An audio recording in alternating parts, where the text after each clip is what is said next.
The fluorescent lights of the hospital corridor hummed with a hollow, mechanical monotony. I had been standing here for what felt like hours, my back pressed against a cold wall, my phone pressed to my ear, listening to the school counselor's careful, professional voice.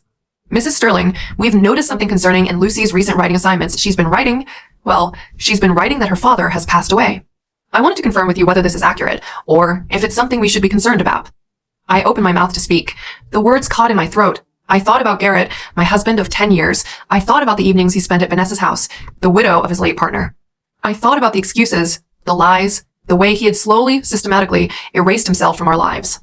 I thought about Lucy, my 8-year-old daughter, who had stopped asking where her father was, who had stopped waiting for him to come home, who had, somewhere along the way, decided that the man who was supposed to be her father had died. Yes, I said, my voice barely a whisper. Yes, he passed away. A long time ago. The counselor was silent for a moment. Then she said, I'm so sorry for your loss, Mrs. Sterling. We'll make sure Lucy gets the support she needs. I hung up the phone. I slid down the wall until I was sitting on the cold linoleum floor. I buried my face in my hands and I cried. Not for Garrett. I had stopped crying for Garrett long ago. I cried for Lucy, who had already learned that the people who were supposed to love you could abandon you without ever leaving. #, chapter 1, the paper plane to heaven. Objective commentary, the observer's voice. My name is Dr. Rebecca Chen, and I am a child psychologist, and I have been Lucy's therapist for 6 months. When her mother first brought her to me, she was quiet, withdrawn, and unnervingly composed for a child her age. She didn't cry. She didn't tantrum. She just observed, watched, waited. Her mother, Natalie, was a different story. She was exhausted, hollow-eyed, and barely holding it together. She told me about the marriage, the affair, the slow erosion of her husband's presence in their lives. He's still there, technically, she said. He still comes home sometimes. He still pays the bills. But he's not there, you know? Not really. Not for Lucy. Not for me. I nodded. I understood. And Lucy is aware of this? Natalie laughed, a bitter, broken sound. Lucy is more aware of it than I am. She stopped waiting for him months ago. She stopped asking where he was. She wrote him out of her life. In her head, he's already gone. The paper plane appeared on Father's Day. Lucy's class had been making cards. The other children had folded colorful construction paper into elaborate designs, hearts, stars, banners declaring, World's Best Dad. Lucy had folded a single sheet of plain white paper into a plane, and on its wings, she had written 4 neat, careful words. To heaven. When her teacher asked her about it, she just shrugged. That's where my daddy is. That's where the good daddies go. The teacher didn't know what to say. She called Natalie. Natalie didn't know what to say either. She just nodded, thanked the teacher, and took the paper plane home. She put it on the mantelpiece, next to Lucy's baby photos, and she didn't say a word to Garrett about it. #, chapter 2, the essay that told the truth. Objective commentary, the observer's voice. The essays came next. Every week, Lucy's class was assigned a writing prompt. What I did over the weekend. My favorite memory. My family. Lucy always wrote about the same thing. My father died on the field called the house next door. There was a lady there who cried all the time. She needed him more than I did. So he went there, and he never came back. The teacher was concerned. She showed the essays to the school counselor. The counselor recommended therapy. But I saw something else in those essays, that I saw a child who was processing her grief in the only way she could. A child who had already accepted the truth that her parents were too afraid to say out loud. Garrett was gone. He had left them, not physically, but emotionally, and Lucy had found a way to make sense of it.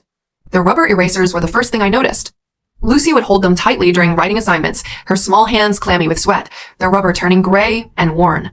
It was a habit she had developed over the past few months, a nervous tic that only seemed to appear when she was writing about her father. When I asked her about it, she looked at me with those sharp, observant eyes. I'm erasing him, she said, like he erased us. I felt a chill run down my spine. What do you mean, Lucy? She shrugged. He left. He went to the crying lady's house. He forgot about us. So I'm forgetting about him. It was cold. It was calculated. And it was heartbreaking. Because I knew she was right. Garrett had left them. He had chosen Vanessa, the crying lady, over his wife and daughter. He had moved into her house, spent his evenings with her, devoted his time and energy to her. And he had left Lucy to figure out on her own that she no longer had a father. #, chapter 3, the revelation. Objective commentary, the observer's voice. The notebook appeared on Lucy's 8th birthday. Natalie had planned a small celebration, cake, balloons, a few of Lucy's classmates. She had invited Garrett, hoping he would show up, hoping he would finally see what he was missing. He had come, but he was late. He was holding a cheap bouquet of supermarket roses, the kind you buy as an afterthought. He was smiling, but it was a hollow, practiced smile. Happy birthday, sweetheart, he said, handing the flowers to Lucy.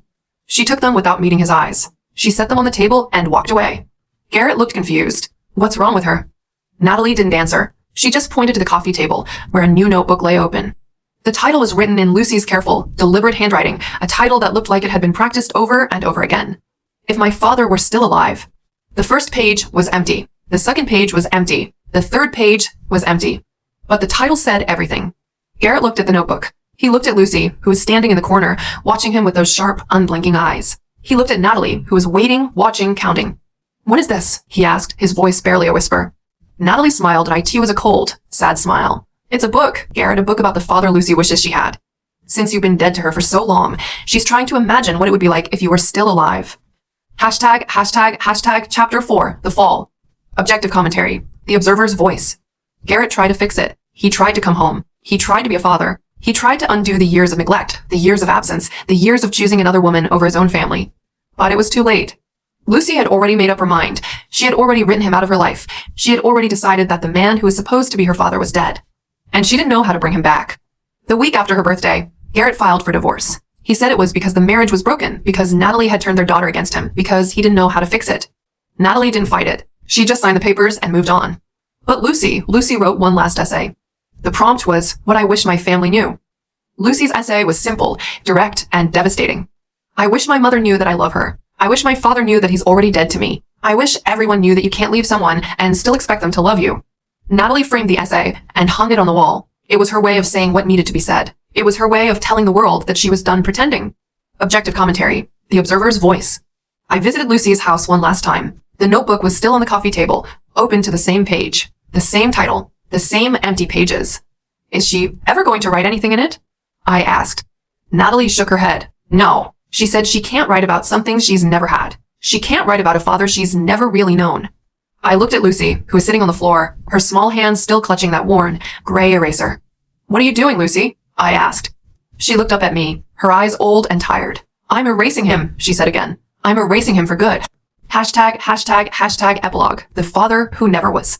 It has been 2 years since the divorce. 2 years since Garrett walked out of our lives for good.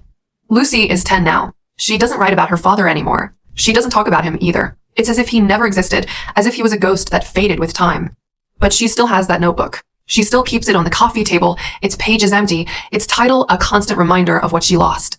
And I still have the paper plane, the one she made on Father's Day, the one that said, "To Heaven." I keep it on the mantelpiece, next to her baby photos. I keep it because it's a reminder of the truth. Garrett is gone. He chose someone else. He left us behind. And Lucy, my brave, brilliant Lucy, knew it before I did. She knew he was dead, and she had already said goodbye. Final objective commentary. The Observer's Voice. Lucy's story is not one of revenge. IT is one of survival. She endured the slow, painful erosion of her father's love, and she found a way to make sense of it. She wrote him out of her life because that was the only way she could protect herself from the pain of his absence. I think about her sometimes, about the 8-year-old girl who understood loss better than most adults. I think about the eraser, the paper plane, the notebook with its empty pages. And I realize that sometimes the most powerful thing we can do is let go.